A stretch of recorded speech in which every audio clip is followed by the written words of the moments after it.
I'm going to jump ahead to our favorite, Professor Cohen. Oh, okay. Now it's all yours. Here's a guy who we trust, right? Yeah, well, as much as we can trust anybody with the kind of research we do. The late Senator Moynihan said that all of us are entitled to our own opinion, but not to our own facts. The biggest fact missing from the story of the tragedy of the airliner is that for weeks and months now, the government in Kiev, which is a government supported 100% by Washington, has been bombing cities in eastern Ukraine. Bombing them, destroying them, leveling them. We probably have about 250 to 300,000 refugees having fled to Russia or other parts of Ukraine. That's a humanitarian catastrophe. We don't know how many civilian casualties there are, but probably at least 2,000 or 3,000. In response, these rebels, whether we like them or not, have declared that they will try to shoot down incoming Ukrainian warplanes, and they have been doing so. It was in this context that this tragedy happened. Without that fact, we are dealing with opinion. And I don't think we honor the people who died by this orgy of political opinion that is coming out of the United States, and particularly out of Kiev, which is producing a lot of, if not false, misleading information. So I think that's where things stand, and we need the entire picture to put this tragedy in context.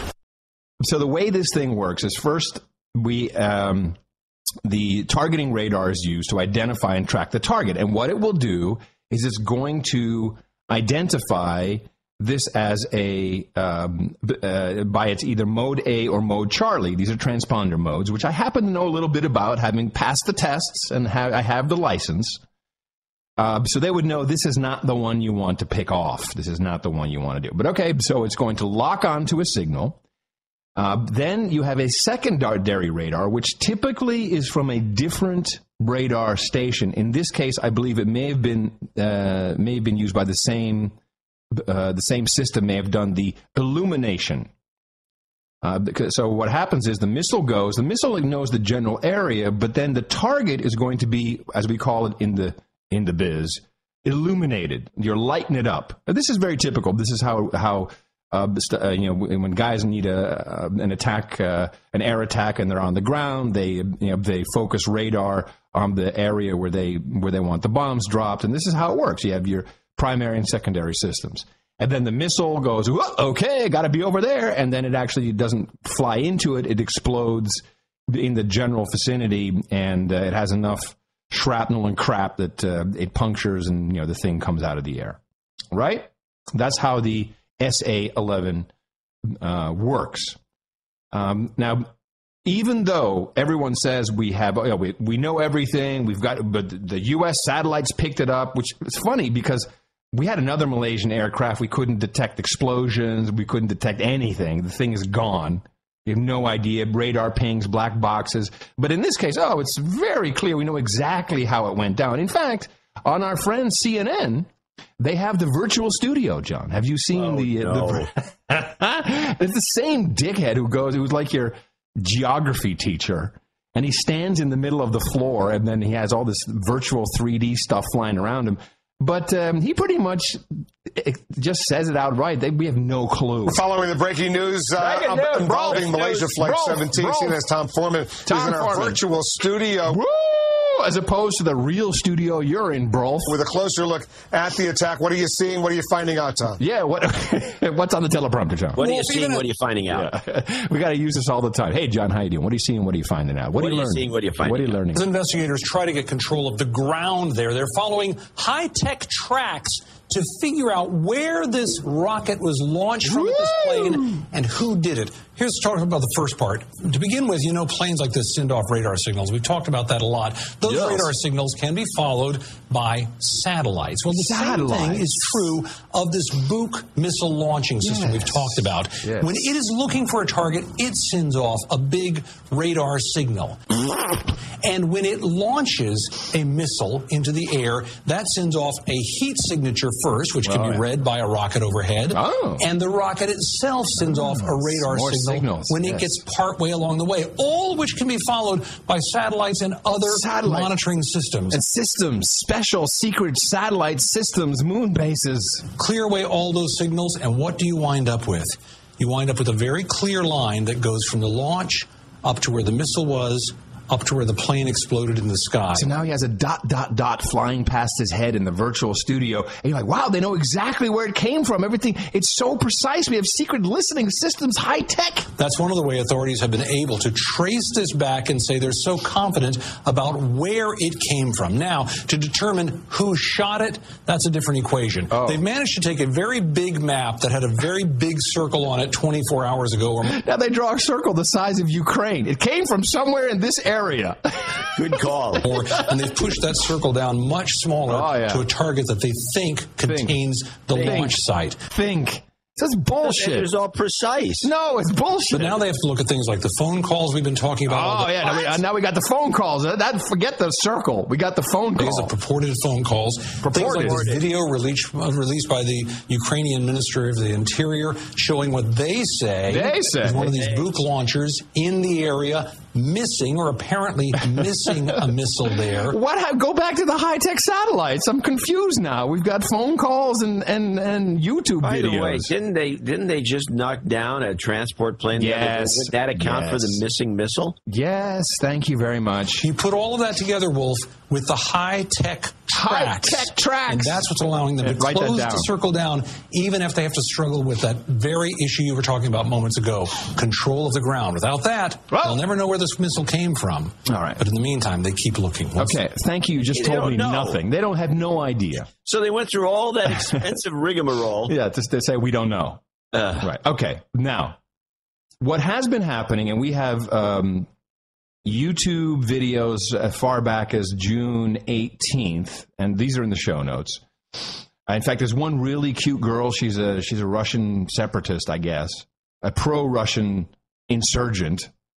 And she actually was really hot. She got an AK-47 strapped around her. She got her T-shirts open. It's really cute. And open a T-shirt. Yeah, it's like ripped down a little bit. Oh, ripped. Yeah, it's nice. She's a model working for some propaganda agency. Okay. Yes, and good call. Yeah, of course. And thank you.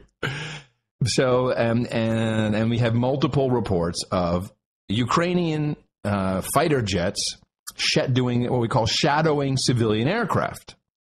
And the way that works is, in fact, I'll read from the translation, unverified, but we have enough Russians who can verify this for me. The following happened just a short while ago. There was a regular passenger plane, civilian plane, flying over Sloviansk. A Ukrainian fighter plane hid behind the passenger plane, then dove below it, dropped its bombs on Sloviansk, and then rose to hide behind the passenger plane again. And she goes on to say, that means it's provocation. And, of course, it is provocation, and what you want now is you want drunken boneheads, to obviously shoot at these fighter planes. But, of course, even the boneheads aren't that stupid, because they know, you might kill people, and we don't want to do this. Now, here's where it gets interesting. What if I told you that there was an exercise involved around the event that happened on Thursday before it that actually points to how this went down, a military NATO exercise? Don't you hate it when that happens? I would say this is the Adam Curry I found an exercise segment of the show. Yes. I would like you to go to newfip.noagendanotes.com. Newfip is NEWFIP. November Echo Whiskey Foxtrot India Papa. Hold on a second. I got to get a browser working. Yeah, get a browser. NEWFIP. Dot noagendanotes.com. Notes.com.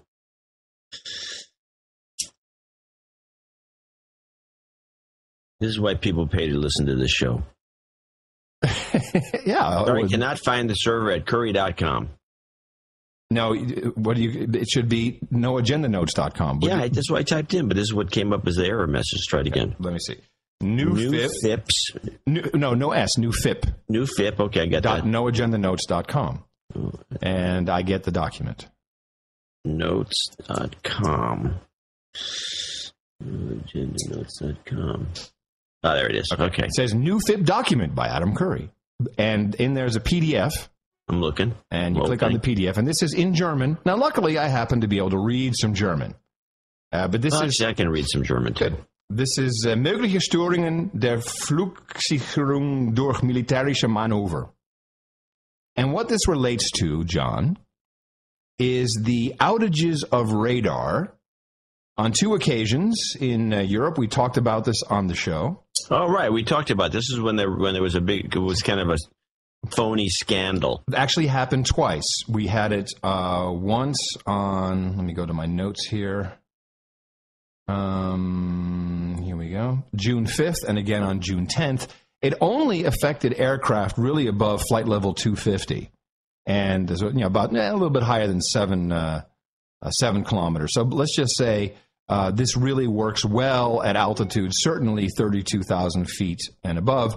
Now, if you look at the reports of, and this German report is an official Bundes document, not all planes were affected. For some planes, mode A failed. For some, mode C failed. And the source of the problem was identified at the time as to possibly planes, but certainly ground receivers. The source was not identified. And primary radar was not affected, only transponders. Now, if you look at this document, and I will translate a portion of it, this is regarding the new FIP exercises on between June 2nd and June 6th. So the same period. A new FIP stands for NATO Electronic Warfare Force Integration Period. Electronic warfare is this kind of stuff. I'm translating mit der Übung NUFIP. The NUFIP exercise serves to train methods of electronic warfare. The exercise was conducted in the area of Készkern, this is all Hungary, between June 2nd and June 6th. Participants were the 59th Fighter of Zengurgi, 12, the Anti-Aircraft Missile Regiment of Arabona, Air Combat Control, and the 54th Radar Unit Veszprém. And essentially what this document says is this is exactly the type of exercise they were participating in, was jamming radar and spoofing radar signals. And then maybe something went out of control, maybe someone turned the music up a little too loud, but on the 9th and the 10th, we actually saw civilian aircraft radar as transponders disappearing from radar, which is now pretty much conclusive. We can take that right back to these exercises, June 5th, certainly June 9th, possibly, because the exercise took place between the 2nd and 6th of June. And this is specifically this tactic. Fly within 4 kilometers behind a civilian aircraft. They drilled for this, John. Jam the radar, and then you make the mill mode available so it looks like you are either a NATO aircraft or a Ukrainian aircraft or any aircraft you want on the military mode.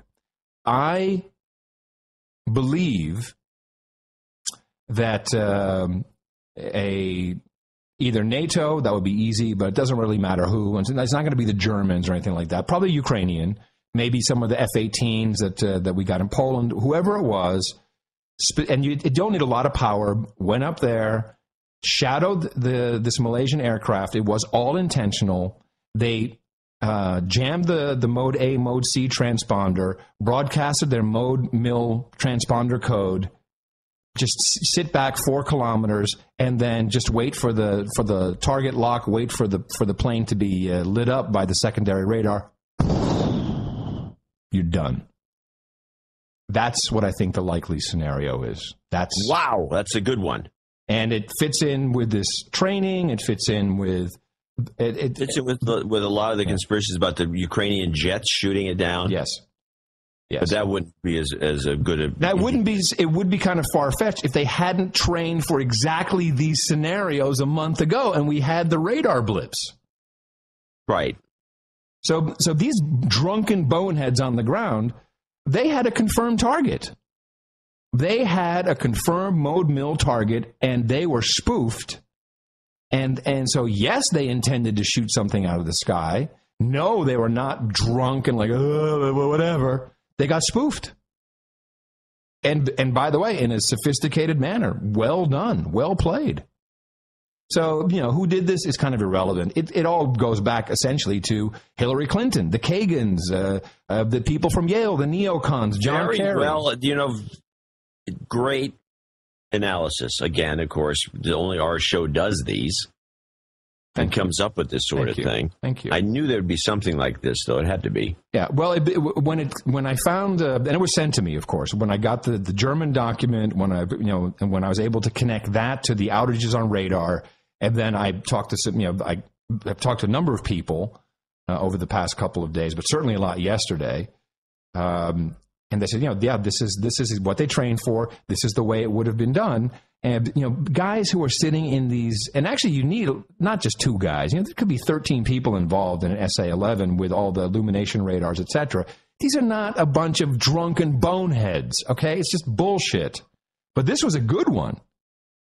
This was well done, and it was well executed. The target was carefully chosen by a country that has no army. Oh, here come the Dutch. Wait a minute. We got to find the bullet. It's like the Dutch are not going to invade anybody, and the Dutch are so mind-controlled, I hate to say it, all they can do is, change their icons on Facebook and Twitter and talk about the bodies and nothing else, and the government is not going to do anything because they're deathly afraid of Putin. Right, and Malaysian Airlines is not a NATO plane. Thank you very much. So you don't need it. NATO can't. No Americans on the flight, Europeans on the flight. Perfectly chosen, could not be. And Malaysia's already known as a bonehead operation from the missing plane. This was a directly targeted, perfectly targeted, well executed false flag. This is a real one, And by the way, I thought it was disgusting, but I have to give the president props. Let me close by making one additional comment. On board Malaysian Airlines flight MH17, there were apparently nearly 100 researchers and advocates traveling to an international conference in Australia dedicated to combating AIDS. As you know, Putin hates gays. Yeah, that was disgusting. Even though it was disgusting when you play my clip, MH17 France 24 corrects AIDS researchers' numbers. Mm-hmm. On that Malaysia Airlines Flight 17 were a number of AIDS researchers on their way to attend an AIDS conference in Melbourne, Australia. That conference began on schedule this Saturday with a minute of silence to remember the victims. 6 researchers were on board that flight and not around 100 as had previously been reported. Exactly. Of course. But he said in that same speech there will be misinformation. Yeah, he's delivering. He's so right. Now, let me play a couple more clips because if you really want to know what what's really going on, and I've come to respect and love this guy, not only because he talks with the most incredible accent, but still has an American sounding to it, and sometimes he just goes into this grovelly voice. So it's a between a Kissinger and something else. Zbigniew Brzezinski. He also talks in 45-second sound bites. The guy is phenomenal. Okay. The best. So 4 clips. The whole thing is laid out, and you understand what's going on. Clip 1, Zbigniew Brzezinski. We should be aware of the fact that this is truly a historically defining moment. If we do the things we need to do, if we are firm and clear, but also somewhat flexible, we can still give Putin the chance. We can still give Putin the chance. I have to work on his accent. If we can give him to be somewhat flexible. This is your Dracula. Yeah. To redeem himself and to rejoin the community of nations. We are, in fact, facing the first use of force over territorial issues in Europe since the outbreak of World War II. Beautifully done! Putin is doing it. I think he can be persuaded to stop if we stand united. And that means presidential leadership from the United States and consistent continued actions and the European leaders rallying with us. Okay. It's a major challenge, but it is defining. Okay, now it's really his script. He loves this. This guy is so good, and of course Putin is responsible. The only way that this Putin can save himself is he must redeem himself, which of course is never going to happen. But no, I disagree with that. Oh, well, hold on. Well, first of all, I have in mind Putin doing it. That is to say, he can still say that the actions that were taken to shoot down that plane by his thugs with the arms he provided went far beyond anything he intended. And that this was an illegal criminal act, and the people responsible for it will be handed over to the International Tribunal. And he can suspend the military intervention in Ukraine itself, which is a cause of possible conflict between the East and the West as a whole. These are the actions he can undertake. If he fails to undertake them, he is actually challenging the cohesion of the international system and the security of Europe at the same time. So the entire world peace right now lays in the balance with one man. We call him Putin. He flies on Aeroflat. And we need, and this of course is what this event is about, to get all the European leaders in line. Because who's not playing? Angela Merkel is not playing nice with us here in America. In fact, I do have a Merkel clip. Okay, well, let me play Brzezinski, and then we'll play your Merkel clip. Let me set it up. Here's Brzezinski about getting the EU leaders in line. My sense is that the European public opinion is aroused. This humanitarian issue is so tragic, so painful, so cruel, and so unnecessary that the Europeans are beginning to be moved. But each of the major European leaders has a role to play. Chancellor Merkel has to face the fact that her predecessor, also a chancellor, was one of the creators of Europe's dependence on Russian energy supplies. Woo-hoo, right in line with Hillary Clinton. Does Europe want to become a satellite?